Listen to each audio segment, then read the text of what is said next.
Hey guys, how's it going? Hope you're doing well. My name is Crown, and today I'm going to read you some very interesting stories that I hope that you're gonna love. And now, without further ado, let's go!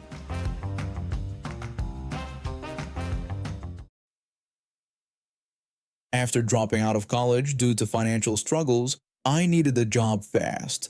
My aunt knew the owner of this quaint little bakery chain, and before I knew it, I was learning how to pronounce pain au chocolat without butchering it. 7 years flew by and I became somewhat of an expert in dealing with all sorts of customers. From the early morning grumps who couldn't function without their coffee to the indecisive lunch crowd who'd spend 10 minutes deciding between two almost identical sandwiches. I'd seen it all, or so I thought. My latest assignment was at our newest location, inside a fancy fruit market in the suburbs. It was a standalone shop nestled between a florist and a butcher. The pay was better, but the downside? I was flying solo most of the time. On this particular day, I was about 4 hours into my shift, and the lunch rush was just around the corner. I was arranging some freshly baked croissants when a woman walked in, her designer handbag swinging wildly as she marched up to the counter. I greeted her warmly, welcoming her to French Delights and asking how I could help her. To my surprise, she stated that she wanted to get some ham. Confused, I explained that we didn't sell ham here, but suggested she try the butcher next door. The woman then informed me that there was no one at the butcher's counter and asked if I could go get the ham for her. Thinking she must be joking, I laughed awkwardly. When I realized she was serious, I politely declined, explaining that I couldn't leave my post. The woman persisted, questioning why I couldn't just quickly go next door to fetch her ham. I took a deep breath, reminding myself to stay professional. I patiently explained that I couldn't leave the shop unattended as I was the only one working and that the butcher was a separate business. The woman, seemingly oblivious to the logic of my explanation, insisted that it was just on the other side of the wall and couldn't understand why I wouldn't help her. Growing increasingly bewildered by the situation, I reiterated that I couldn't leave my work unattended and suggested she find someone who works at the butcher shop. Visibly annoyed, the woman walked off, muttering under her breath. The rest of my shift was spent pondering over this bizarre encounter, vacillating between disbelief at what had happened and trying to determine where this woman fell on the spectrum of stupid and entitled. Just when I thought the day couldn't get any stranger, the woman returned, this time with a man I assumed was her husband. He looked decidedly uncomfortable. The woman immediately pointed me out to her husband, accusing me of being rude and unhelpful earlier. Her husband, after taking in the scene, realized the misunderstanding. He apologized for his wife's behavior, explaining that she sometimes gets carried away. I assured him it was all right and calmly reiterated why I couldn't have left the bakery or entered another business. The woman, still not grasping the situation, insisted that it would have only taken 2 minutes and claimed she was a paying customer. Her husband gently corrected her, pointing out that she wasn't actually a customer if she wasn't buying anything from the bakery. Trying to smooth things over, the husband asked if there was anything they could purchase from the bakery. Despite his wife's protests that she didn't want anything from here and only wanted ham, I suggested our ham and cheese croissants. The husband eagerly agreed to buy 2. As I prepared their order, I could hear the woman complaining about wanting real ham instead of some fancy bread thing. Her husband patiently listened, seemingly accustomed to her behavior. They left the shop with the husband practically dragging his wife out while juggling their bakery bag. As the door closed behind them, I let out a long breath, marveling at how even after 7 years in this job, people could still find ways to surprise me. With 3 hours left in my shift before I could even think about taking a break, I straightened my apron, put on my best customer service smile, and prepared myself for whatever other surprises the day might bring. After all, in the world of retail, you never know what or who might walk through that door next.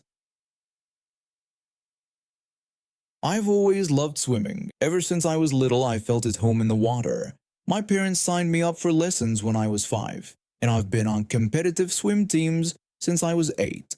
Now at 14, I'm one of the top swimmers in my age group.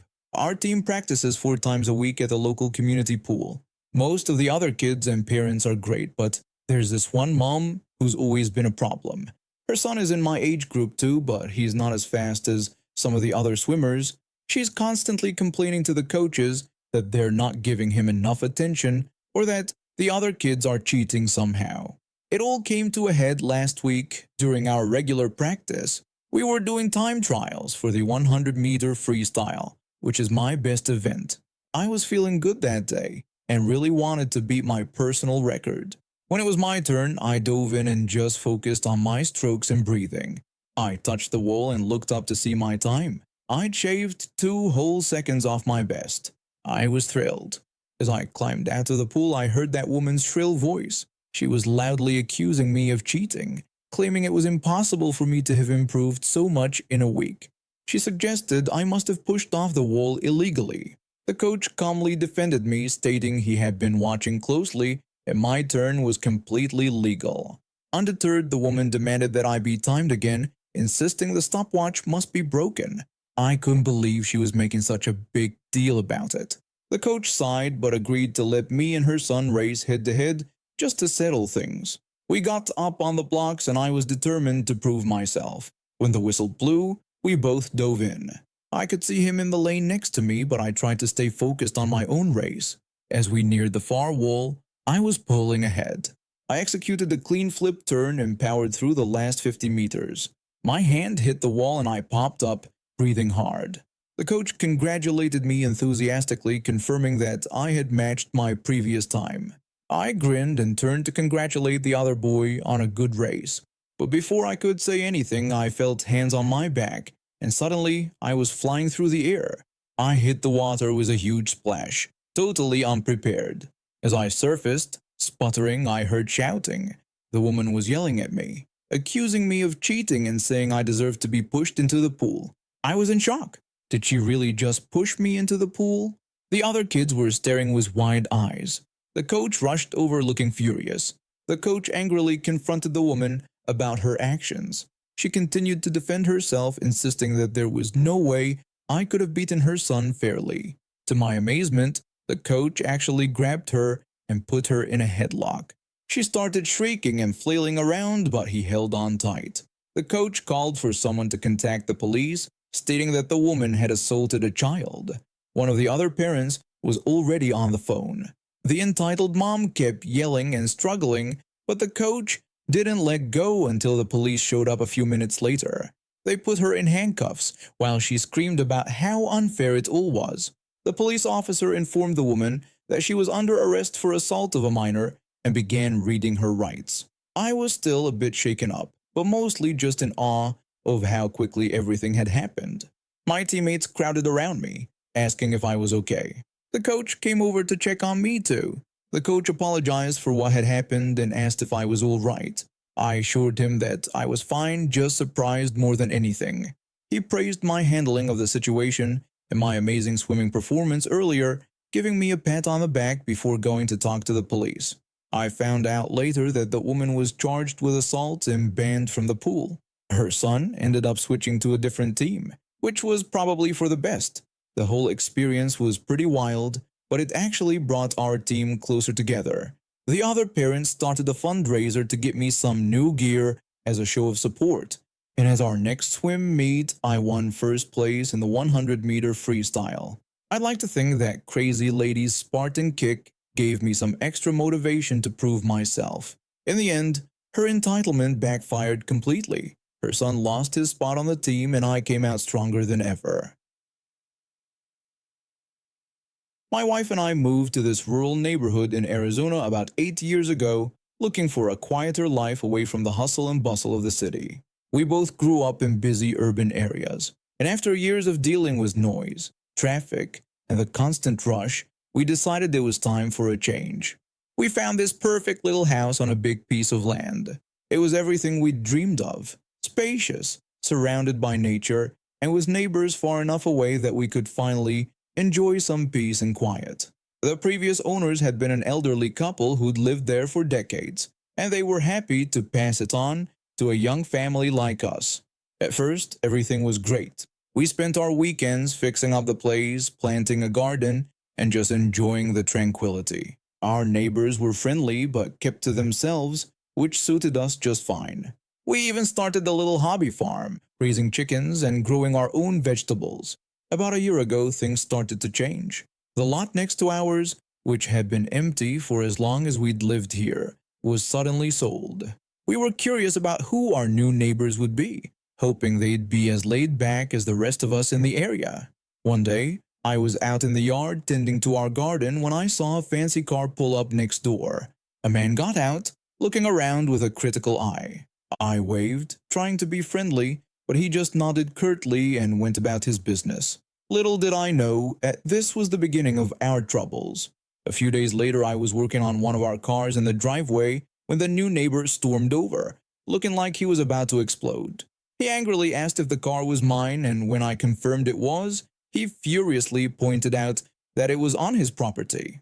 I looked at where he was pointing and saw that the tip of our car's bumper was barely touching the fence post we'd put up years ago as a rough property marker. I apologized and explained that we'd always used the post as a rough guide for the property line, offering to move the car if it was bothering him. The neighbor became even more agitated, declaring that he had paid good money for every inch of the land and wouldn't tolerate any encroachment. I tried to calm him down, suggesting that we'd never had an official survey done, but could easily move the car. However, he remained unsatisfied, demanding that the post be removed and threatening to call a tow truck if he saw our vehicles over there again. Before I could respond, he stormed off, leaving me shocked by his outburst. My wife came out having heard the commotion. When she asked what happened, I explained that our new neighbor wasn't very friendly and was upset about the property line. We discussed the situation and decided to get an official survey done to avoid any further conflicts. We arranged for a land survey, which took a few weeks to set up. We invited our new neighbor to be present for the survey, hoping it would help smooth things over. On the day of the survey, our neighbor showed up with a smug expression. As the surveyor finished his work, he called us all over to share the results. The surveyor informed us that according to the official property records and his measurements, the actual property line was about 20 feet into what our neighbor thought was his property. Our neighbor was visibly shocked and in disbelief, insisting there must be some mistake. The surveyor calmly reassured him that there was no error and that the records were clear. I felt satisfied and commented that we had essentially been maintaining part of his land for him all these years.